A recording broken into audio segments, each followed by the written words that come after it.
સુરતના ઝોન 1માં આવતા સાયબર ક્રાઇમના ગુનાઓને અટકાવવા પોલીસનું સરપ્રાઇઝ ચેકિંગ 3 શખ્સોની અટકાયત કરાઈ.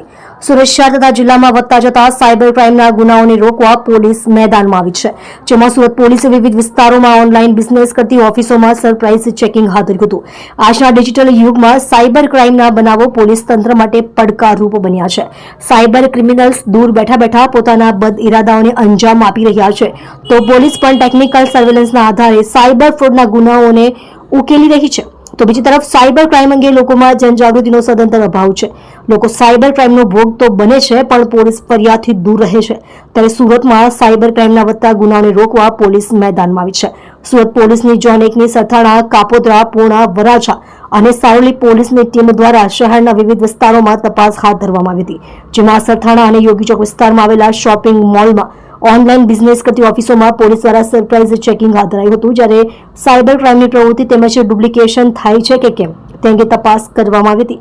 ત્યારે યોગી ચોકના પવિત્રા પોઈન્ટમાંથી પોલીસને ગેરકાયદેસર પ્રવૃત્તિ મળી આવી હતી.